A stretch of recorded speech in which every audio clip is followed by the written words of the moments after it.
ஓம் நம சிவாய.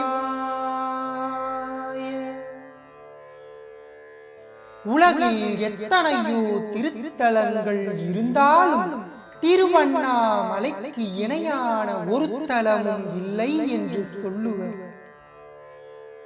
ஆலயங்களிலும் சிவன் வாழ்விடங்களிலும் சிறந்ததாக சொல்லப்படுவதே திருக்கயிலையாகும்.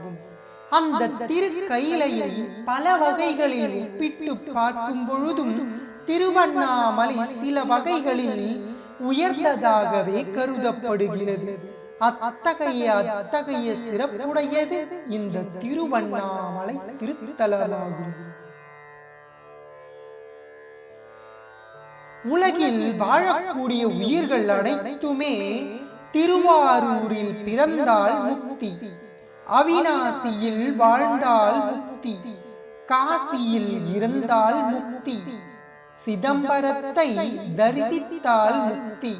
ஆனால் திருவண்ணாமலையை நினைத்தாலே முக்தி என்பது பழமொழி, முன்மொழி. அதுதான் சிறந்ததாக திகழ்கின்ற அந்த அருணாச்சலேஸ்வரரின் கருணையாக திகழ்கிறது. ஆம், நாம் அத்துணை பேரும் நினைப்பது என்பது மிகச் சுலபம், மிகவும் எளிமையாகவும் எல்லோருக்கும் அருளும் தெய்வமாகவும் திரு அண்ணாமலையார் அருளாட்சி செய்கின்ற திருத்தலமே திருவண்ணாமலையாகும்.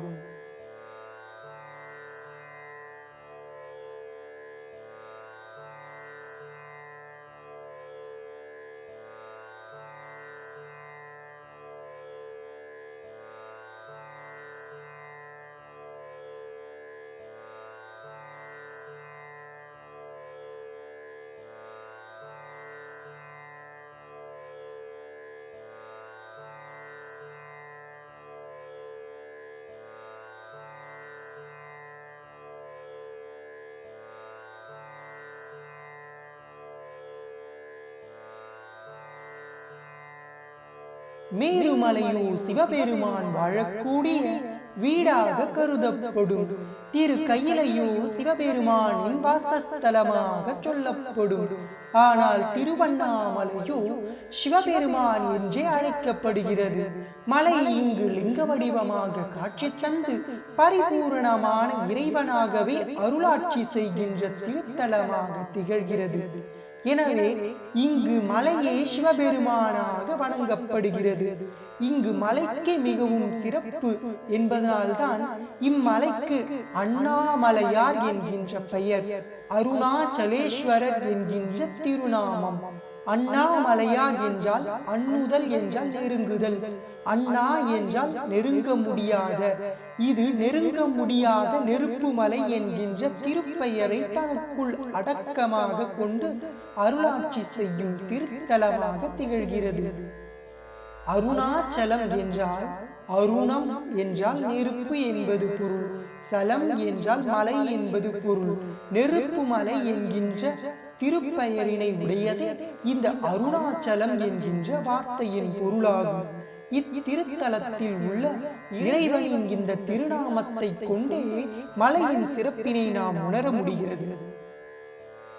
திருவண்ணாமலையில் இருக்கும் அந்த திவ்ய திருமலை கிருதா யுகத்தில் அக்னிமலையாகவும், திரேதா யுகத்தில் மாணிக்க மலையாகவும், துவாபரா யுகத்தில் தங்கமலையாகவும், கலியுகத்தில் கல்மலையாக தற்பொழுது காட்சி தந்து கொண்டிருப்பதை பல்வேறு புராணங்கள் அழகாக எடுத்துரைக்கிறது.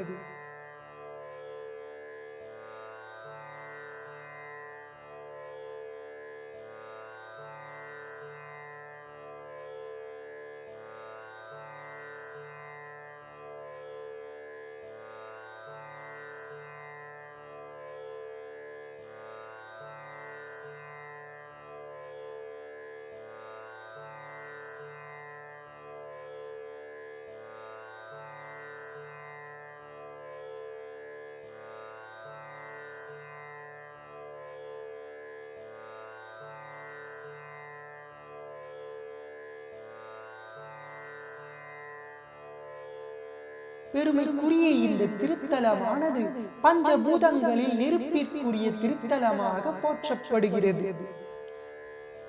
நிலத்திற்குரிய திருத்தலமாக காஞ்சியில் உள்ள ஏகாம்பரநாதரின் திருக்கோயிலும், நீருக்காக திருவானைக்காவில் வீற்றிருக்கும் ஜம்புகேஸ்வரரின் ஆலயத்தையும், காட்சிக்காக காளஹஸ்தியில் வீற்றிருக்கும் காலத்தியப்பரையும், ஆகாய திருத்தலமாக சிதம்பரத்தில் வீற்றிருக்கும் நடராஜ எம்பெருமானின் திருக்கோயிலையும், நெருப்பிற்காக திருவண்ணாமலையில் வீற்றிருக்கும் அருணாச்சலேஸ்வரரின் ஆலயத்தையும் பஞ்சபூத திருத்தலங்களாக அழைக்கிறோம். உலகம் முழுதும் சிறப்பு பெற வேண்டும் என்பதற்காகவே திருவண்ணாமலையின் உருவில் சிவபெருமானே வந்து வீற்றிருக்கும் இந்த திருத்தலத்தின் திருப்பெருமைகள் எடுத்துச் சொல்ல கோடான கோடியாகும்.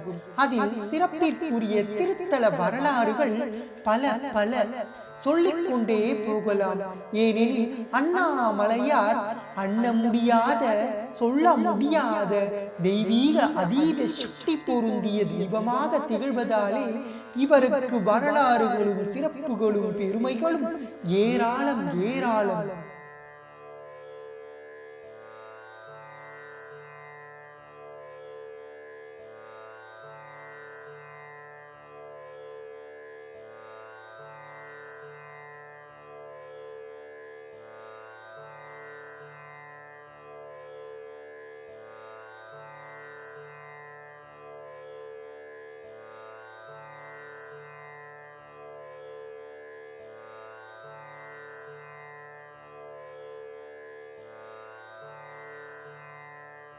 பல்வேறு புராணங்கள் திருவண்ணாமலையின் வரலாற்றை அழகாக எடுத்துரைக்கின்றன. அவற்றில் இருந்து ஒரு முறை விநாயகரின் சந்தேகத்தை விளக்குவதற்காக உமாதேவி சிவபெருமானின் 2 கண்களையும் பொத்தி விளையாடினாள். 2 கண்களில் ஒன்று சூரியன், மற்றொன்று சந்திரன். சூரியனும் சந்திரனும் உலகிற்கு வராததனால் 14 லோகங்களும் இருண்டு பெரும் துயருக்கு ஆளாகியது. உலக உயிர்கள் துன்பம் பெற காரணமாக அமைந்ததனால் சிவபெருமானின் சாபம் பெற்று மாங்காடு வந்த அன்னை அக்னியை மூட்டி அதன் ஊசி முனை ஜுவாலையில் நின்று சிவநாமம் தவறாது ஜெபித்துக் கொண்டே இருந்தாள். ஒரு கட்டத்தில் சிவபெருமான் காட்சி தந்து உம்மை மணக்கிறேன் என்று சொல்லி அவர் ஏலவார் குழலியாக அவதாரம் எடுக்க சொன்னார். இதனால் காமாட்சி மிக கோபமுற்று என்னை காமாட்சியாக திருமணம் செய்து கொள்ளாததனால் இந்த காஞ்சி மாநகரெங்கும் எந்த ஒரு சிவாலயத்திலும் உம்முடன் சேர்ந்து நான் காட்சி தருவதில்லை என்று சபதம் செய்தாள். அதன் விளைவாகவே காஞ்சி நகர் முழுவதும் உள்ள எந்த சிவாலயத்திலும் அம்மன் சன்னதி இருக்காது.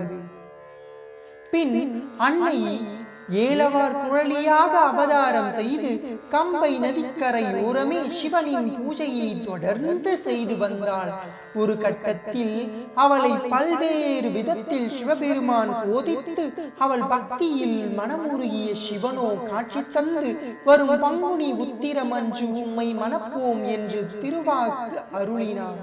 அதன்படி காஞ்சியில் ஏலவார் குழலிக்கும் ஏகாம்பரநாதருக்கும் பங்குனி உத்திரமன்று மிக விமர்சையான திருமண விழா நடைபெற்றது. திருமணத்தில் ஒருமனதாகி அன்னை பராசக்தி சிவபெருமானுடன் சேர்ந்தாலும் இனி எப்பொழுதும் உம்மை பிரியக்கூடாத வரம் வேண்டும், அதனால் உம் உடலில் சரி பாதி வேண்டும் என கேட்க, அப்பொழுது சிவபெருமான் திருவண்ணாமலை வந்து நீ தவம் இருந்தால் உமக்கு என் உடலில் சரிபாதி தருகிறோம் என்று திருவாக்கு அருளினார்.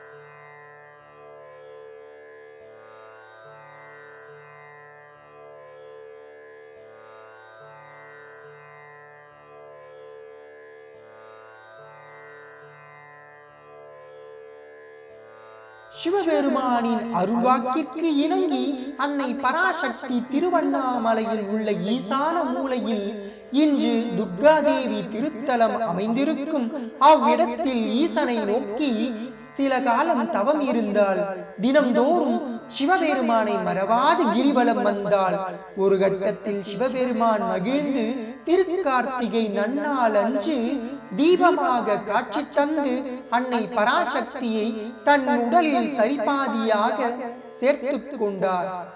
மலையில் ஒளிரும் அந்த சுடர் தீபத்தில் அர்த்தநாரீஸ்வரனாக சிவபெருமான் அன்னையை தன் உடலுள் சேர்த்து கொண்ட திருத்தலம் என்பதனாலே இத்திருத்தலத்தின் மகாதீப உற்சவத்தின் பொழுது அர்த்தநாரீஸ்வரர் வெளியில் வந்து பக்தர்களுக்கு காட்சி தரும் திருக்காட்சி நடைபெறுவதன் வழக்கத்திற்கு காரணமாகும்.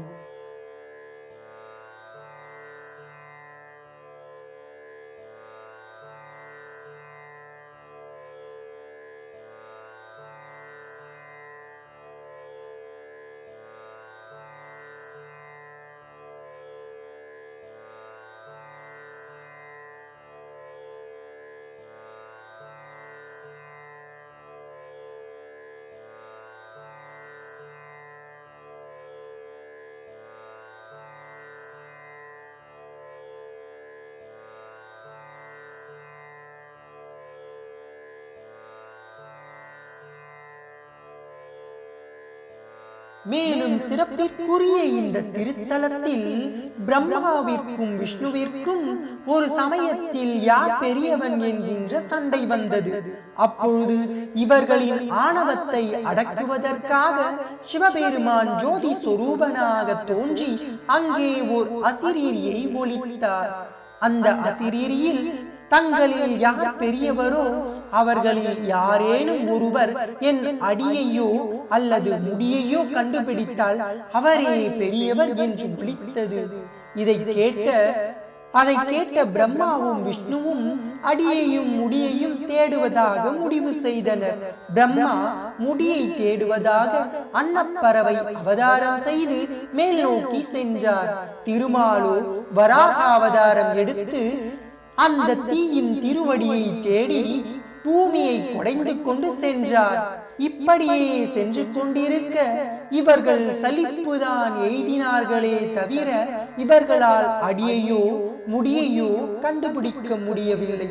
ஒரு கட்டத்தில் பிரம்மா ஒரு சதிவேலை செய்தார்.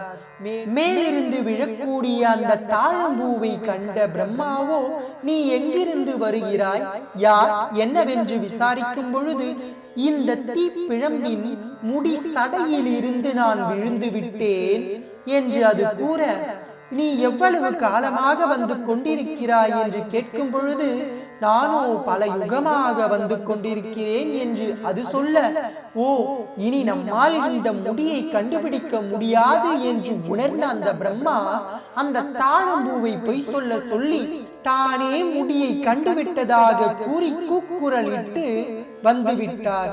இதை கேட்ட மகாவிஷ்ணுவும் திரும்பி வந்து பிரம்மா வெற்றி பெற்று விட்டார் என்று ஏமாறும் அந்த தருணத்தில் சிவபெருமான் தன் சொரூப காட்சியை தந்து, யாமே இங்கு தீயாக தோன்றினும் இருவரில் எவரும் பெரியவர் அல்ல, யாமே உயர்ந்தவர் என்று கூறி பொய் சொன்னதற்காக பிரம்மாவிற்கு இப்பூ உலகெங்கும் திருத்தலம் இல்லாமல் போகட்டும் என்று கூறியும், இந்த பொய்க்கு சாட்சியாக தாழம்பூ அமைந்ததனால் சிவபூஜைக்கு தாழம்பூ பயன்படுத்த கூடாது என்றும் திருவாக்கு அருளினார்.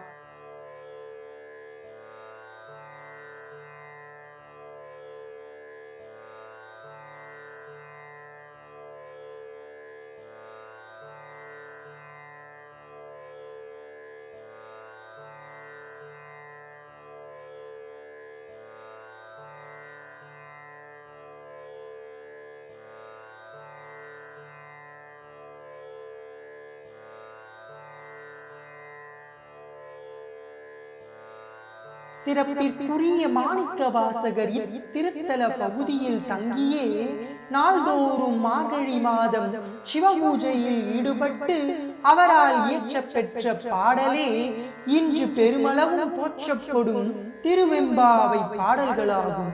மேலும் இத்திருத்தலத்திற்கு ஞான சம்பந்தர், அப்பர் என்கின்ற இருவருமே தனது தேவார புகழ்பாடல்களை இயற்றியிருக்கும் சிறப்பிற்குரிய திருத்தலமாகும்.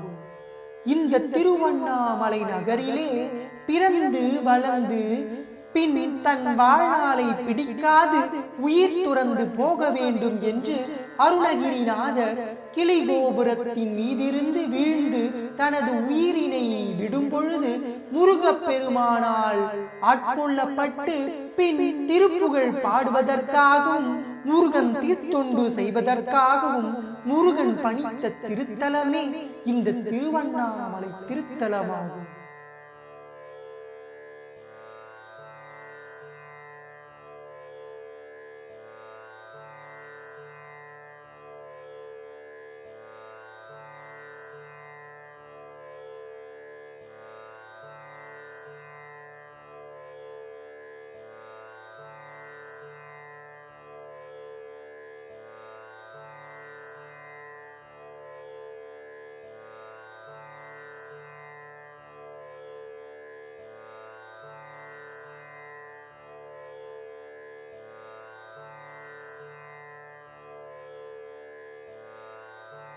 பிரசித்தம் பெற்ற விழாவாகும்.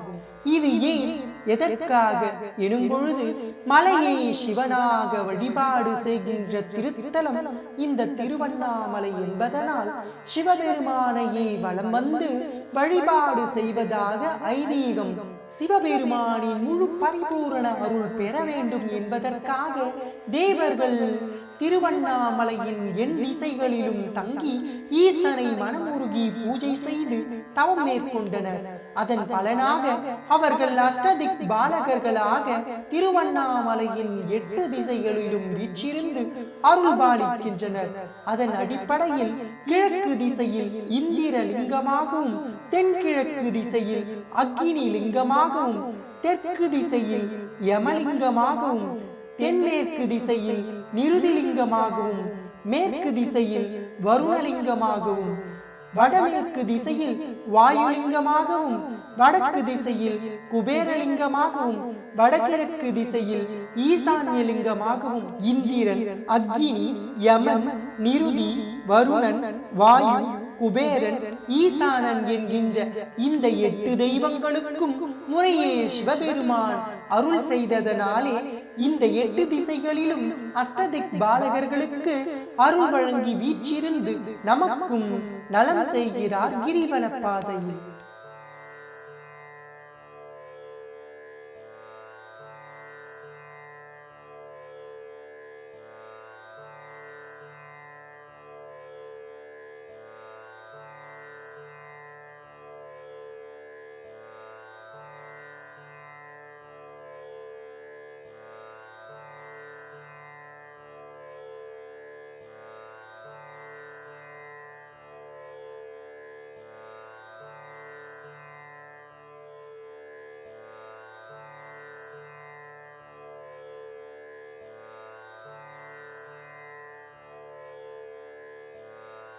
திருவண்ணாமலை கிரிவலம் மிகவும் சிறப்பிற்குரியதாகும். ஏனெனில் தேவர்களும் முனிவர்களும் ரிஷிகளும் ஞானிகளும் சித்தர்களும் தவசீலர்களும் மனிதர்களும் கூட இம்மலையை வலம் வந்து சிவனின் கோடான கோடி பலன் பெற்றிருப்பதாகும். பௌர்ணமி அன்று சூரியனிடமிருந்து அதீத சக்தி ஆற்றல்களை பெற்று சந்திரன் முழுமையாக பூலோகத்திற்கு சஞ்சாரிப்பதனாலே பௌர்ணமி அன்று கிரிவலம் வருவது என்பது மிகவும் சிறப்பிற்குரியதாகும். இந்த பௌர்ணமி நிலவென்பது அன்னை சக்தியின் சொரூபமாகவும் அங்கே வீற்றிருக்கும் திருவண்ணாமலை மலையானது ஈசனின் சொரூபமாகவும் வர்ணிக்கப்படுவதால் இம்மலையும் சந்திரனும் ஒன்றினையும் அவ்வேளையில் கிரிவலம் வந்தால் சிவனும் பார்வதியும் இணையும் அவ்வேளையில் கிரிவலம் வந்தால் கோடான கோடி பலன் கிட்டும் என்பது ஐதீகமாகும். இத்திருத்தலத்தின் மிகவும் சிறப்பிற்குரிய திருவிழாவாக சொல்லப்படுவது கார்த்திகை திருநாளன்று நடைபெறும் மகாதீப திருவிழாவாகும். அன்று அதிகாலையில் அண்ணாமலையார் சன்னதி கருவறையில் ஒரு தீபம் ஏற்றப்பட்டு அதிலிருந்து 5 தீபங்களாகவும் பின் 5ம் ஒரு தீபமாகவும் மாற்றி அண்ணாமலையாரின் திருவடி நிழலில் வைக்கப்படும். இதன் பொருள் என்னவென்றால் ஏகன் அநேகனாகி அநேகன் ஏகனாகுதல் என்கின்ற தத்துவத்தை எடுத்து காட்டுவதாகும். ஆண்டு முழுவதும் விழாக்கோளும் பூணும் இத்திருத்தலத்தின் மிகவும் சிறப்பிற்குரிய திருவிழாவாக சொல்லப்படும் மகாதீபம் திருக்கார்த்திகை திருநாளன்று மாலை வேளையில் ஈசனின் ஜோதி சுரூப காட்சியாக பக்தர்கள் அத்தனை பேரும் அரோகரா என்கின்ற கோஷத்தோடு வணங்கி அருளாசி பெறுகின்றனர்.